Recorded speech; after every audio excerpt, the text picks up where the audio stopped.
One is to sell to global audience, you need to have global audience internally as employees. Second, talent is really, really distributed, and for you to grow rapidly, for you to have the right skill set, you need to go where the talent is, not where you are located. Welcome to the All in Recruitment podcast by Manatal, where we explore best practices, learnings, and trends with leaders in the recruitment space. If you like our content, please subscribe to our channels on YouTube and Spotify to stay tuned for our weekly episodes. I'm your host, Lydia. Joining us today is Sagar Khatri, co-founder and CEO of Multiplier. Welcome to the show, Sagar. Thank you, Lydia. Really excited to be here and looking forward to the discussion today. Me too. So tell us about your vision for Multiplier, Sagar. You started in 2020 and I can see that it has quickly grown to become a leader in this space. So what inspired you to build a platform for global employment? Yeah, so that's a very interesting question. So, before I started Multiplier, I used to lead international expansion at another fast-growing company. And I was expanding to Australia out of Singapore and Japan as well. And it took me 6 to 8 months to open a bank account in this developed markets in Asia by any standard. Mm-hmm. And until you have a bank account in place, an entity in place, you can't really hire people and start business. So that's where I realized that, hey, going global is so broken, and decided to do something about it. That's where Multiplier came about. The vision for Multiplier has always been, we believe in a world without limits. We believe in a world where no matter where you're based as an employee or where you're born as an individual should not determine what opportunities you can have access to. On the other hand, as an employer, no matter where you're incorporated as a business, you can have access to any talent in the world. So we always wanted to change the statement where you say, hey, I want to find the best engineering talent in KL. We want to change it to, I want to find the best engineering talent, period. It could come from KL, it can come from Singapore, it can come from London, it can come from New York, and so on and so forth. So really, the world is your oyster. Our tagline has always been, let's build something where we can empower companies, we can empower individuals to an infinite opportunity world. Borderless employment, that is, right? Yeah. So this is definitely a strategic move for many companies. And we've seen coming out of the pandemic, during the pandemic, even precursor to that, we've seen so many changes moving towards this direction. And it can be a strategic move for many companies, but it's often, as you said, complex, right? So what might be some reasons in your view for companies to go down this route? Yeah. So, before talking about specific reasons, let me highlight a problem that our generation and the generations to come are facing, which is of talent crunch. We live in a world which is increasingly globalized, but talent crunch is a very real problem. There's a Conferry report which says that by 2030, there'll be a skill talent crunch of 70 million folks. And this will lead to an unrealized loss of $8.5 trillion. Now, that is a massive number. It's bigger than the economy of Japan, Germany, and whatnot. And when they did that study, they only considered few markets. And one of the conclusion of the study was, hey, the only country in the world which will have talent surplus would be India. Mm-hmm. And I cannot tell you how wrong that assumption has been, because we have so many clients in India who are also struggling for talent and are trying to hire engineers in Serbia, in Vietnam, and so on and so forth. So really the idea is, today, every company needs to be global from day one if they really want to have a chance to survive in this market and really compete against their competitors. To give you an example, I started this business in Singapore. Today we are 400 or 500 people. If I had to hire all these people in one building in Singapore, I wouldn't know how to build this company, right? So really, every company needs to go global from day one, perhaps not for goods and services or selling to those markets, but for accessing talent in that market. So if I'm a company based in Singapore, I might find great marketing talent in KL, great accounting talent in Bangkok, great engineering talent in Mumbai, Bangalore, and so on and so forth. That's how I want to build my business today. The other thing, Lydia, which is important is increasingly, and as with Manatal as well, Multiplier as well, increasingly the customer base is global in nature from day one. Right. Like today, we are a 2.5 3 year old company. Today, we have customer base in 60, 70 countries. Now, how do you build a product that is used by users in so many countries, right? As you know, I mean, forget about globe, even in Southeast Asia itself, every single country behaves very It's differently. very diverse. Yes, that's right.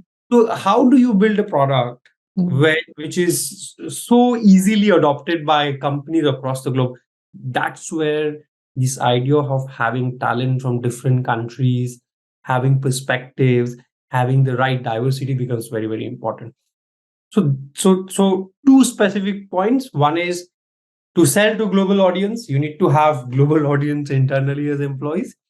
Second, talent is really, really distributed, and for you to grow rapidly, for you to have the right skill set, you need to go where the talent is, not where you are located.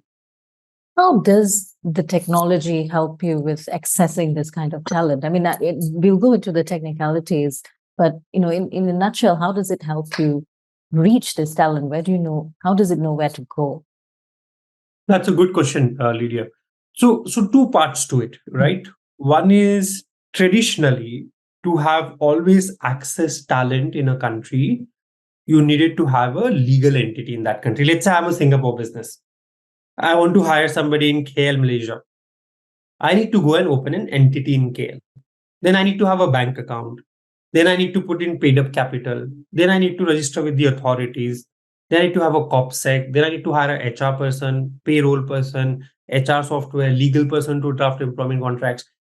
After all of the shenanigans are done, you will be able to employ one person legally in Malaysia.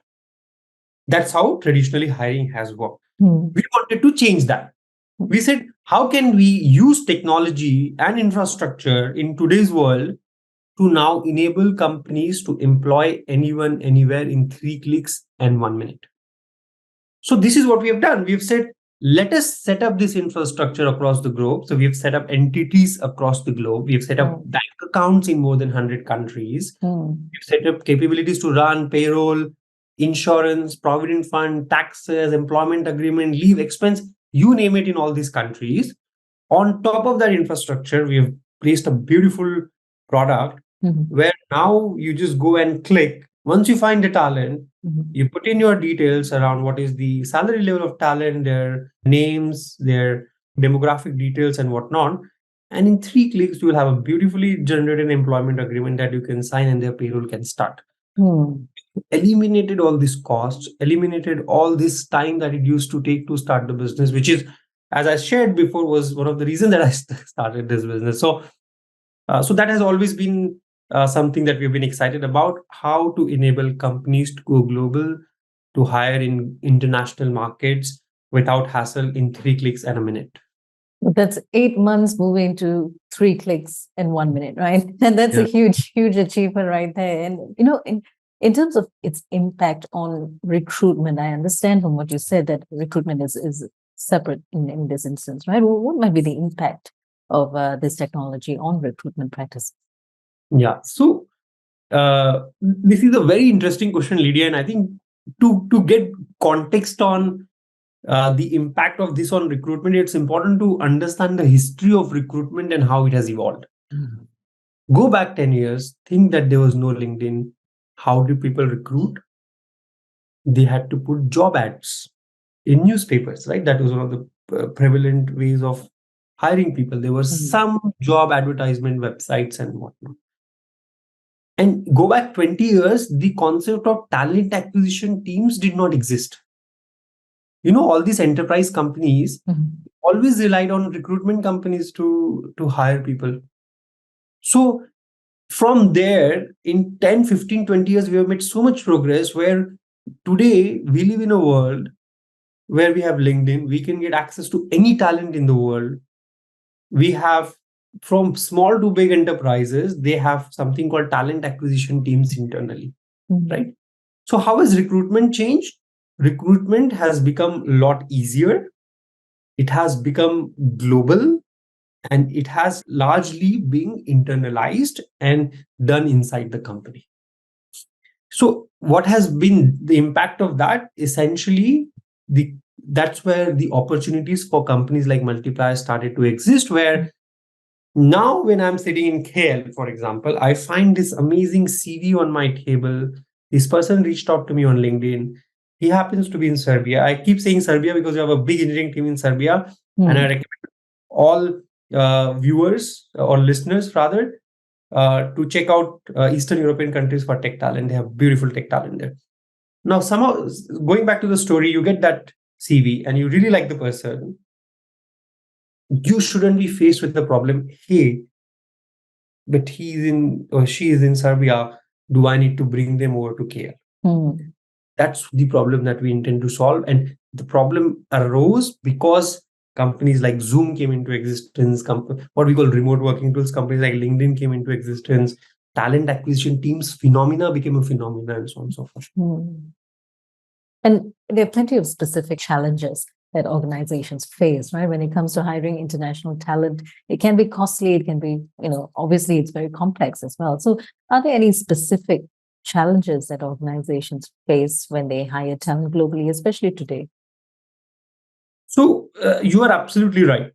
When an organization want to hire globally, you would be surprised. A lot of it for companies which are matured, a lot of it is board decisions. It has to go to the board for them to approve, because when you want to open a legal entity, it's a really serious corporate matter.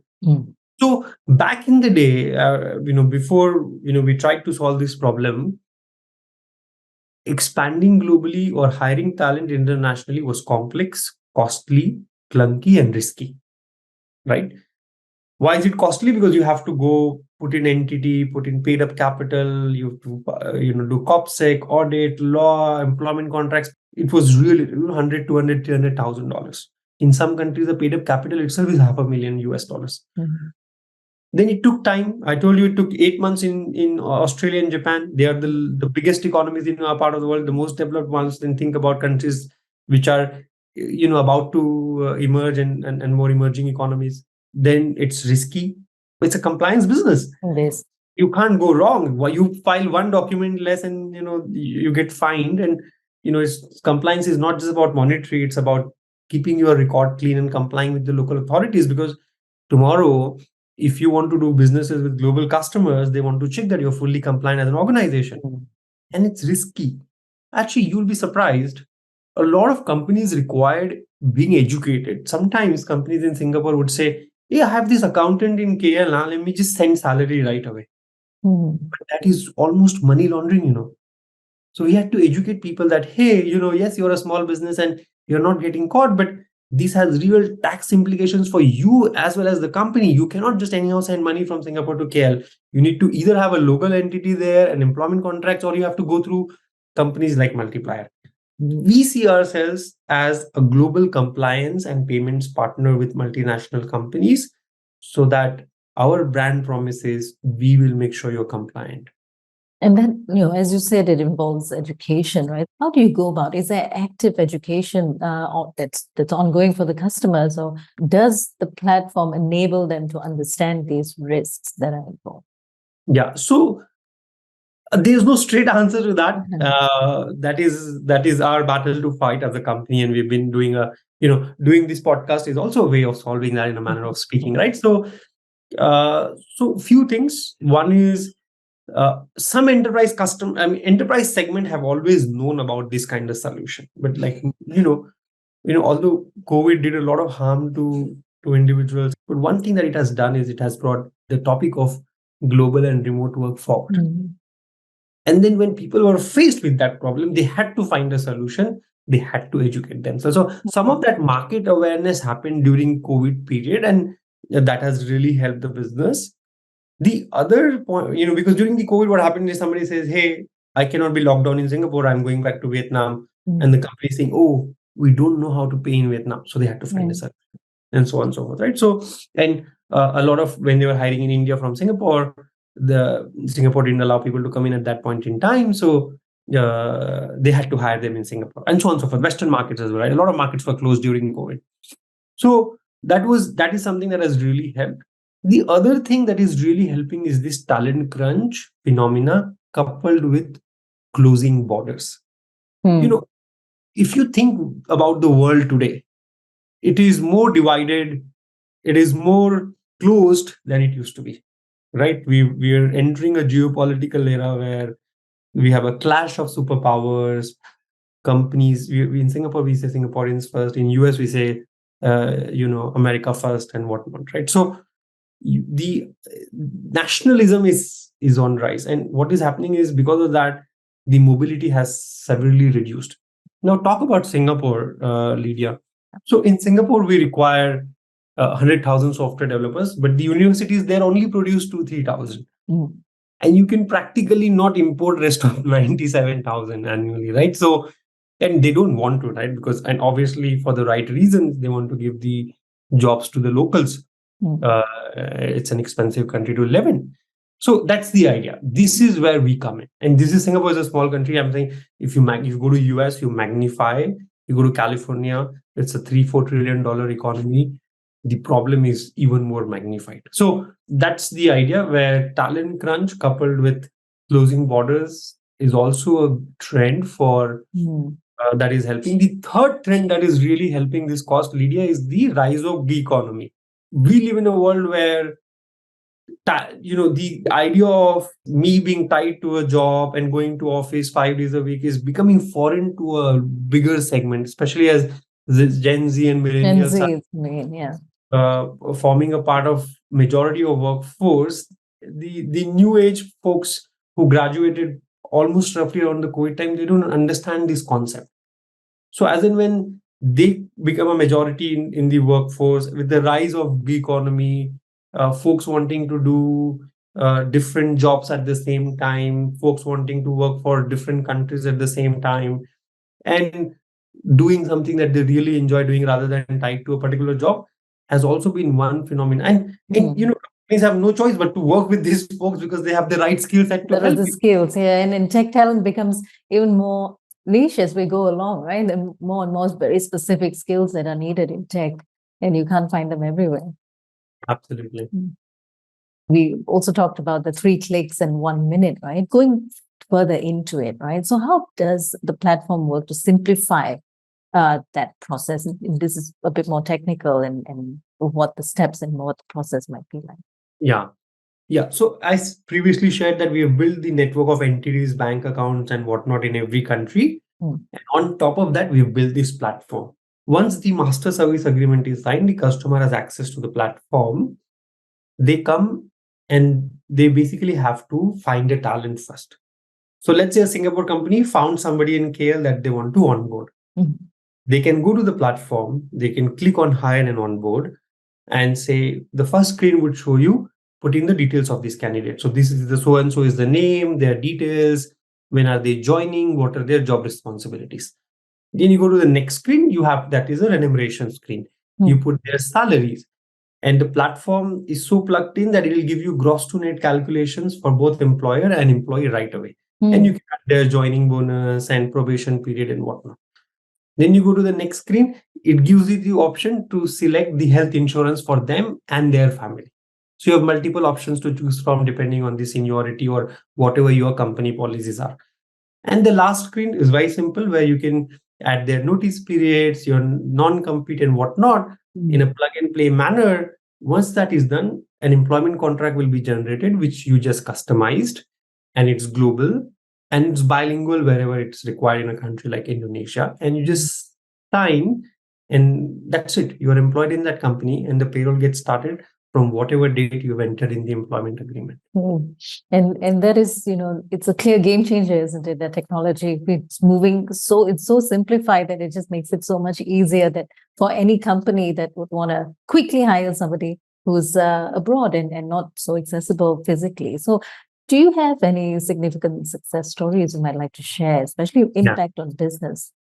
Yeah, no, it's beautiful and it's almost addictive to the point, because then you're suddenly realizing, hey, and anybody who has done this, like I've done this myself in my life, anybody who has opened entities, done payroll, they know how painful it is.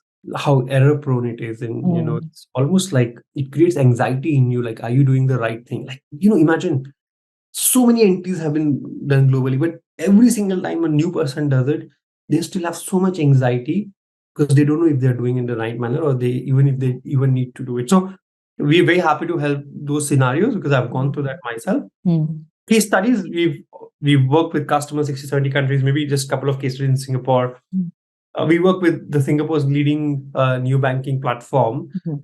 where we've helped them build their entire product, engineering, marketing teams across Southeast Asia and India. Mm. And and it's we have good relations with them. We've said that we have saved them $1 million a year. Now, this is in addition to they having access to opportunities to Mm. hire talent globally. In addition to that, by helping them, advise them on their talent strategy, that you should hire engineers here, marketing folks here, product folks here, they have saved $1 million a year. Mm. And it's one of the fastest growing company. Sometimes we tend to underestimate the impact of an intangible, which is talent, on our business. Mm. Right people make or break the business. Let me say that as a CEO, we have 400, 500 people today. We are a relatively scaled organization, right people. And, you should get the right people wherever they are, pay them the right price, because they will change the nature of your business. We also have companies in the US, companies. So we have a bunch of companies in Southeast Asia, India, that we have helped them to expand to US market, Mm. so that they can access the US customers without having to being exposed to US compliance. There are a bunch of customers, talking about a specific case study. There's a Mm. property platform in Singapore, Mhm. which we have helped run their global payroll, consolidate their global payroll in 16 countries. So that's the idea, where we can help you employ people where you don't have entities, but now we also can run your global payroll and payments where you have your own entities. We can also help you pay your contractors. So idea really is we can help you consolidate all your global payouts to your employees and contractors alike. Mm. And you mentioned something very key, which is having the right people will definitely enable your business to grow by leaps and bounds. And not just that, but we'll see the results that come from that. And I also understand that Multiplier has a diverse team with more than 50 nationalities, right? So what kind of impact has it brought to the business, and how important is it to have a diverse team like this? Yeah. Well, I wouldn't know any other way to do it, to be honestly. Like today we have employees in 35 countries and in 60, 65 nationalities. Mm. Uh, and as I highlighted before, to serve customers in so many countries, we needed to have folks who bring in that cultural diversity or geographical diversity. But it's an amazing, I find myself to be super lucky to be able to work with so many nationalities. It's beautiful. Mm. One of our pitch to somebody who we are courting to join Multiplier is, come and attend our town hall. In our town hall, we have people dialing in from every part of the world. It's morning somewhere, it's late in the night, it's afternoon, and so on and so forth. And different people voice different kinds of opinions. Some have questions around a topic A, some have other questions. It's just beautiful to see the amalgamation of so many great talent coming from such diversity. So I absolutely enjoy it. Also, not that I woke up one day and says, hey, because I enjoy diversity, let's build.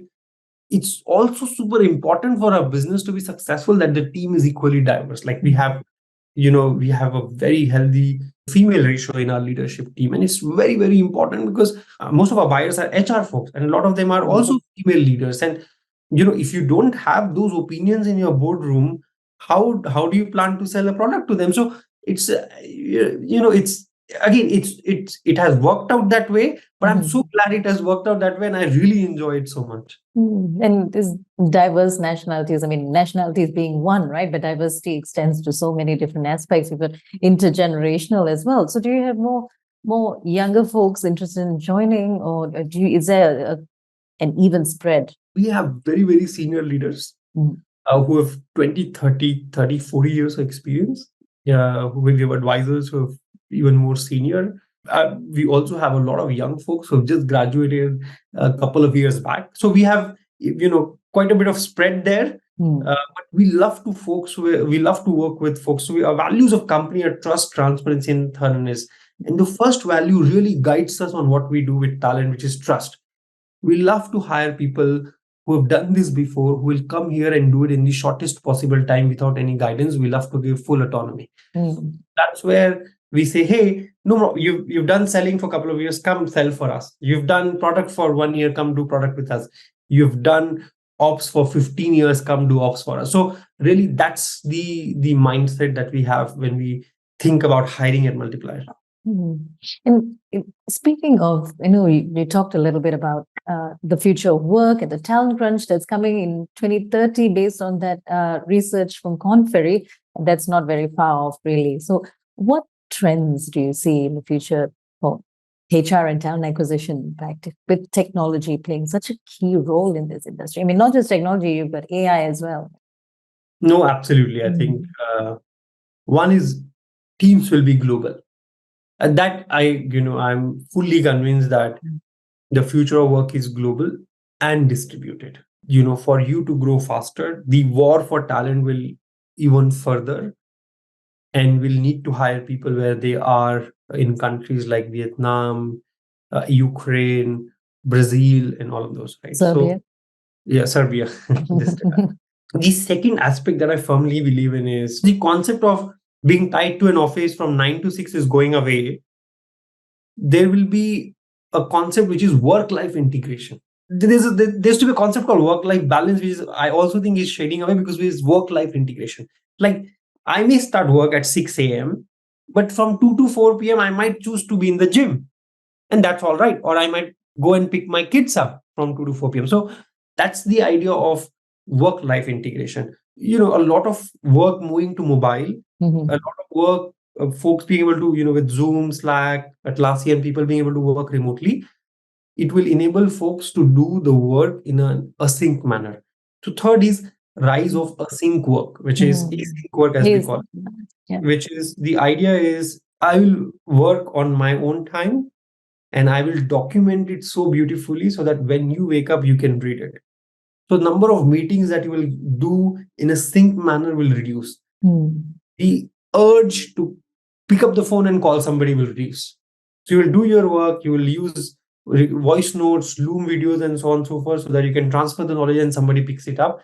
And once we get there, the productivity will really rise. So that leads to the next topic, which is rise in productivity.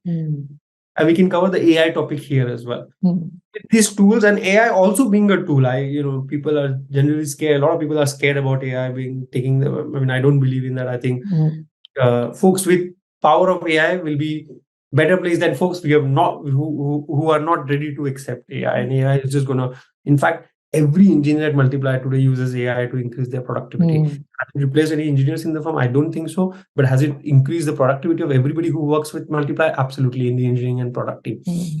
So that's the idea. Productivity will be really, really, really tested. How much can one individual deliver with all these tools at their disposal? They don't have to move, they don't have to travel, they don't have to be in the traffic jam for 2 hours. Then what can they deliver? So productivity and AI debate will really intensify. This rise of gig economy, which is really one person, multiple jobs, I think that will also gain traction. We live in a world where talent crunch is already painful. 2030 will be in a place where there are too many opportunities, but there are not enough people skilled to do that job. So one person with the price and productivity, now they can provide their skill set as a service to multiple companies. We're very excited about that. We're seeing hyper efficiency behind this decentralized workforce as well, right? I mean, as you clearly pointed out, beautifully said, right? The fact that we are very sharp and on point with what we give to our customers and also our teammates, I think it is definitely going to be interesting to see how efficiency plays into productivity in this sense. So, yeah, thank you so much, Sagar, for your time and these great insights that you've shared. And for anyone listening in who wants to pick up a conversation with you, where can they find you? Thanks for having me, Lydia. And, it was a beautiful conversation. So I can be reached at sagar@usemultiplier.com. Please reach out to me. I would love to chat. for any topic. You want to talk about future of work, you want to talk about using Multiplier, you want to talk about, in general, any topic, I'm always up for a chat. So please reach out to me. Thank you so much, Sagar. And we've been in conversation with Sagar Khatri, co-founder and CEO of Multiplier. Thank you for joining us, and remember to subscribe to stay tuned for more weekly episodes from All in Recruitment.